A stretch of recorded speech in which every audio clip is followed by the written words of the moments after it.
So after yesterday's big excitement with the launch of the High Elves, the Dark Elves, and the Lizard Men, I know I'm still kind of fully torqued from it. Uh, I wanted to kind of go into the history and the lore of the High Elves, and I'm going to be only touching the beginning history of the elves as a whole. Really, I'll touch in on what makes the Dark Elves and how their whole treachery begins and whatnot when I go into the history of them. But this video will pretty much primarily cover the early history of more or less the United Elf Nation, I guess you could call it. But it really starts out in Ulthuan. So you've got the old world. We've gone over this map here before, and you've got the old world on the right, the new world on the left, and smack dab in the middle of that, you've got Ulthuan, which is basically this giant mist-shrouded island, is what it's referred to in the book. It's this big circular thing with another little sea in the center. That's called the Inner Sea, actually. It's, as you can see from this picture here now. And in the center of that is the Isle of the Dead, and we'll get to what that is. In the very north, you'll see the Blighted Isle and the Shrine of Cain. But you've got all these different High Elf nations, more or less. You've got Nagaraith, Trace, Kothic, Averlorn. And the cool thing about Averlorn is it kind of plays into how the High Elves and the Wood Elves have like an affinity with nature. The Everqueen comes from Avalorn, and the Everqueen is like way too similar, and in fact it's like spot on, like the Wood Elves. And next to Avalorn you've got Illyrian, and then you've got Tiranoc and Calidor and Etain and Safri and Iverse, Iverse or whatever. I'm not really sure how to pronounce that one, but every single one of these nations has got its own kind of special thing about it. Like Safri is pretty much where the White Tower of Hoeth is there, and that's where like all the best mages are. You've got Calidor, which is where all the dragons are from. Tiranoc is this really cool land with basically all the chariots and all the charioteers all come from Tiranoc. You've got Illyrian, which is all these rich open plains where the horses come from. You have these Illyrian Reavers are our unit in the game. That are these really fast attack what's it called? They're just like the Wood Elves. Fast attack horsemen that shoot bows and arrows.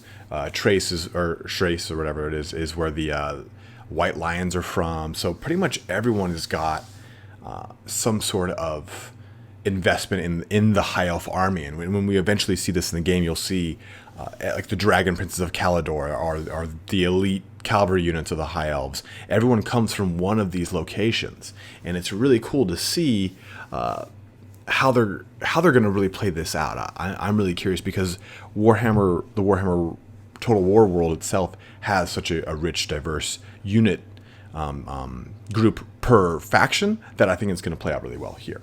But that getting a little off track, getting a little segue, right my segue into the segue. We'll get back onto target here. So everything really kind of starts with one certain elf. There's elfdom in general right now is for the most part pretty peaceful. They don't really have a ton of warriors. They don't have a bunch of sorcerers and mages and wizards yet or anything like that. In fact, all of their sorcery is used for civilian stuff for the most part. It's not really used in the scope of war. So elves at this time, again, very peaceful. The Chaos Gates haven't collapsed. Elves don't really... It kind of depends on which book you're reading, but the elves don't know too much about the lizard men. The lizard men know about the elves because they're kind of a little more close to the old one's quote-unquote plan. And so they know that they exist, but they don't really interfere. They're more, again, concerned with how that plan is proceeding. And that'll kind of play into how the lizardmen are not really good or evil. They're just kind of like, hey, how do we keep order in the world? But we'll get to that later. But so the elves, again, peaceful, don't really have much to do with anyone in a negative way. But when the Chaos Gates open and the polar when they collapse, when the Chaos Gates collapse in the poles and all the Chaos Demons rush into the old world, Pretty much Ulthuan is entrenched in warfare at this point. Demons are coming from everywhere. They're killing everything. And you've got this one wanderer, Anarian. And Anarian is pretty much he's the first Phoenix King of the High Elves. He's the best warrior. He's basically the High Elves version of Sigmar. Kind of every single race in Warhammer has more or less either one or a small troop, like say like the dwarves have 3, but some sort of god warrior who is the savior of their race, and in dark times will come back to their race. Like Sigmar's got that. Gilles Le Breton has got that, and eventually you find out in end times that he's been the Green Knight this whole time and protecting Bretonia. Anarian, his blood passes to Tyrion and Teclis, and they come to help out in the end times. And there's a big dynamic between those two because Tyrion is seen as the incarnation of Anarian, and Teclis is seen as the incarnation of Calidor, but we'll get to him too in a little bit. So this kind of just follows that same theme here. We've got one really super badass warrior, king, god, idol of the High Elf nation. He comes back to Ulthuan because he's traveling all over the world. He's learning all this, all the other like base civilizations. It's not like there's many men out or something like that. There's no empire. There's no Bretonia. Things are tribal at this point. There's not a whole lot of anything. In fact, I don't even think the men are at this point in the history of anything. I think it's just dwarves, high elves, and lizardmen. And remember, high elves are wood elves and dark elves. They haven't made that split yet. So all of elfdom again is under the high elf everything. But he comes back and he defends the shrine of Assyrian, and Assyrian is the patron god of the High Elves. There's a bunch of gods that they worship, but Assyrian is pretty much the patron one. The High Elves themselves call themselves the Asur, just like the Dark Elves call themselves the Druchi. And the High Elf in general just has a very, as I've said before, a very, very strong place in my heart because it's the army that I collected. It's one of the very first ones I ever collected, and I just love the way that the whole history is. It's very rich and it's very tragic. So you've got this Anarian who is defending the shrine of Assyrian, and the demons are beset on all sides. They're going to knock down the shrine, and that's a big figurehead. It's just like I'm trying to compare how it would be in American standards. But it's like basically like the White House is representative of the democracy of the United States. The Shrine of Assyrian is representative of the strength of the High Elf people. You can think of it that way. So they're defending the shrine, and Anarian decides to step into the flames of the Shrine of Assyrian. And this is supposed to scald him, like just completely engulf him in flames and otherwise kill him. Instead, he comes out unscathed with all of the power of Assyrian, because Assyrian asks, like, hey, yo, I need your help, my dog. Assyrian goes, yo, I got you. Here's a little bit of my power. So he pops out on the other end of this, and he has, for the most part, the ability to conquer demons at a whim, more or less. So he basically, there's a part in the book where he talks about going outside of the shrine after going through the flames and just chucks a spear through a demon's heart, just outright kills him, boom, and then walks up to the demon's weapon, takes it, and then slays the whole entire army that's outside of the Shrine of Assyrian with the elves in tow. From there, though, it creates the beginning of the elves kind of march to war. They become a war host at this point, and Anarian, he teams up with Calidor Dragon Tamer, and he's the greatest wizard of this time. Again, they don't really know about the lizardmen, so they can't really say, oh yeah, we're as good as this land. Not true. But Anarian and Calidor basically build up all of Ulthuan. Calidor trains people in magic, Anarian trains them in war. So Calidor basically swears fealty to him, and he becomes the first like I was saying, Phoenix King. And after Anarian does this, he basically he goes through a series of wars with these demons. It's described as centuries long. So there's hundreds of years that they're fighting these demons. There's moments of peace, there's moments of grotesque warfare, there's back and forth, so there's no real respite from this demon incursion. And in Avalorn, there's the Everqueen, like I was saying, and Anarion chooses her as his queen, and that becomes a staple of all of the Phoenix Kings from then on. They have to marry the Everqueen, and from there they basically combine and reunite the two portions of elfdom between Anarion, or I'm sorry, between the Syrian, and I cannot remember the who Avalorn is the patron, the patron of. There's an actual goddess in charge. I think it's Aisha. I can't really remember, but someone, if you know in the comments, please just go ahead and comment on it. But still, you've got this union between these two. They have kids, and basically, Anarion's got this great life. He's the head of Ulthuan. He's got a wife in the Everqueen. He's got his best friend, Kalidor Dragon Tamer, and things are kind of looking good. Things are looking great, but then there's a massive demon invasion again. And this is kind of the theme of the early High Elf history. And this invasion hits Avalorn in specific. And what it does is it wipes out Avalorn. And in that wipeout, of course, the Everqueen is killed. And this is like being the wife of Anarion, he gets incensed. And what he does is he decides to go to the Blighted Isle, to the Shrine of Cain, and pull what's called the Widowmaker, or the Sword of Cain. And this is supposed to give the wielder a little bit of Cain's power. And Cain is another god of the High Elves, or eventually the patron of the Dark Elves, and he's the god of death. And he, of slaughter, of blood, of just pretty much anything pertaining to warfare and explicitly. And everyone's warning him, hey, you shouldn't do this. Why don't you chill for a little bit? This is very ill-advised, because Cain is a mad god. And by doing that, you're going to take a little bit of Cain, and that's going to make you bitter and angry, and you're going to become cruel and cold. It sounds like a dark elf, huh? But that's kind of what he does. He flies up to the Blighted Isle. He's got his dragon that you've seen here in this picture, in Dragnir, who is the father, not really the father of dragons, but the oldest and best dragon, as it were. And he takes his dragon to the Shrine of Cain, and walks up to it, pulls that damn sword. And there's a really nice flowery portion of the book where they talk about how the elf gods are whispering to him, saying, hey, turn back, don't do this. And right before he pulls the sword, his wife appears before him, the Everqueen, and says, hey, please don't do this. You don't need to do this. And he just does it anyway, just like you do. And from there, it slowly starts to change Anarion.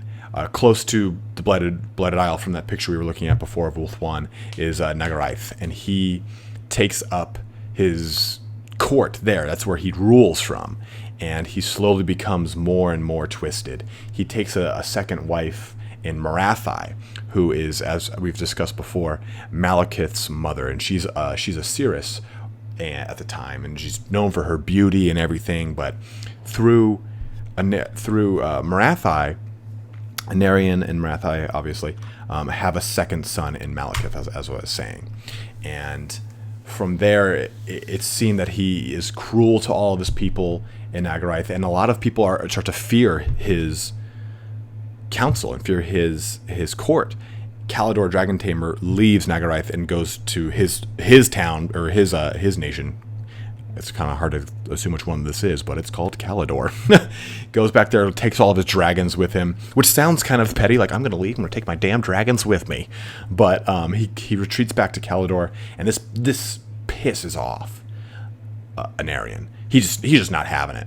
But, of course, in fitting with the theme of things, there is another large demon invasion. And this demon invasion is so huge that Anarion knows right off the bat, we are not going to win this one. And prior to this, there had already been some infighting between Anarion and Kalidor. Kalidor wants to use an invocation or a ritual or a spell, anything they can think of to neutralize the presence of the demons by consuming all of those winds of magic that they use to keep themselves bound to this plane. And Anarian looks at that as, even though he knows that Calador is right, he looks at it as cowardice, and no, we've got to defeat them on the battlefield.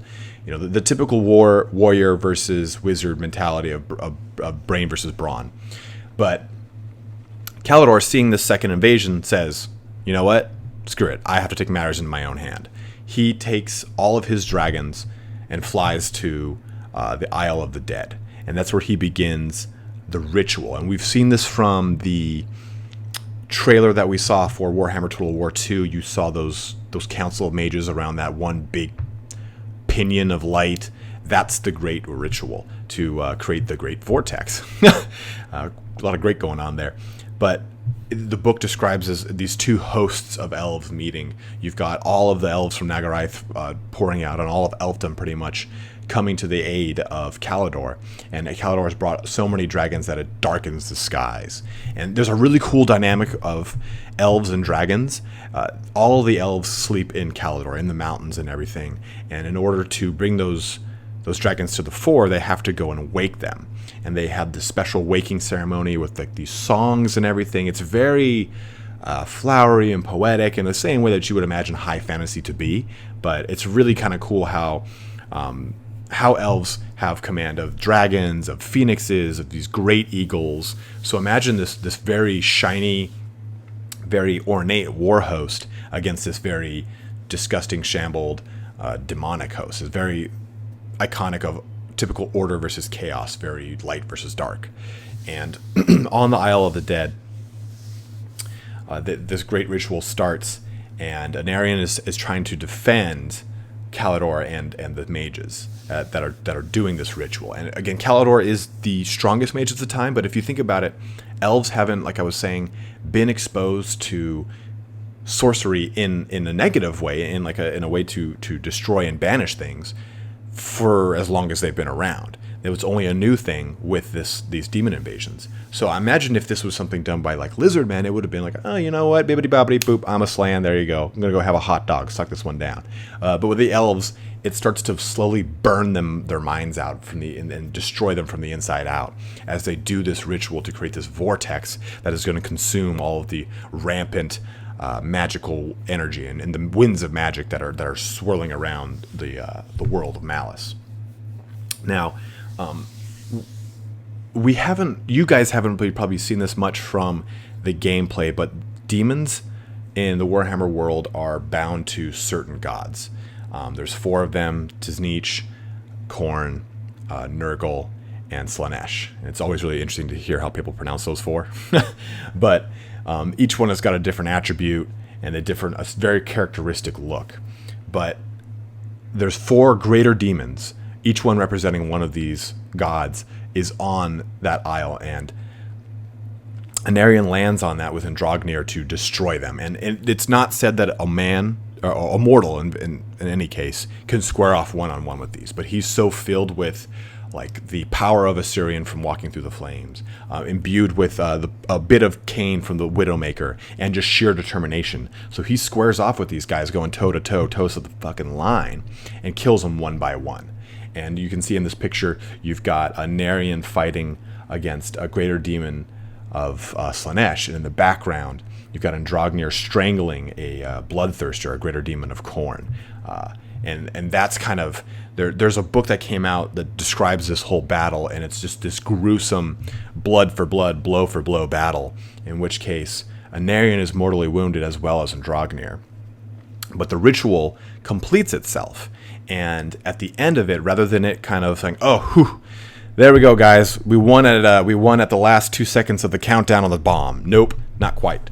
Instead, it locks all of the mages involved in that ritual inside of the vortex, creating this giant vortex at the center of Ulthuan that sucks up the rampant winds of magic, greatly depleting the strength of the demons in the world, in Malice. And with this, Anarian mounts Andrognir and flies back to the Blighted Isles as he's dying. So the world of Ulthuan is pretty much saved, more or less, but at the cost of Calador. All those mages are locked inside of that vortex, and you've got a mortally wounded Anarian. And Anarian flies back to the Blighted Isle, and it again, a very flowery wording as it talks about Andrognir giving out above the Shrine of Cain, crashing onto the shores of the island as Anarion drives the sword back into the shrine and walks back to Andragnir to die on next to his one of his best friends, I would assume. I mean, do high elves look at dragons like I look at dogs? I'm going to assume that's the way it is. But that's the way that Anarion really passes from this age. And what that leads to is you've got Marathai and Malekith that are left as his successors, more or less. And the way the Phoenix King is elected, it is elected. It's not implied. He's not just the Phoenix King because he's Anarion's blood. He's the Phoenix King because the Council of Princes of all those other nations of Ulthuan elect the Phoenix King. But we're going to get into that a little bit more with the history of the Dark Elves. But after this, we start the reign of Belshazzar, and how that really sets the table for the eventual rise of the Dark Elves and the great High Elf Dark Elf Civil War. But that we'll get to more. I'm excited to see as they launch more of Total Warhammer 2, what that's going to include and what we get to see and what units are going to be there. I'm excited.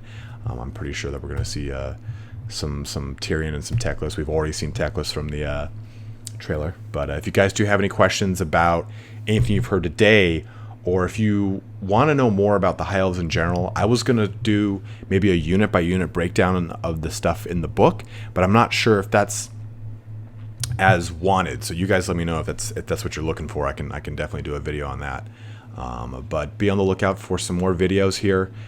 Turn and I are going to be doing some live casts, some co-op campaigns. I've got some more solo campaign coming up. But thanks for watching, guys. Have a good one, and don't forget to sub.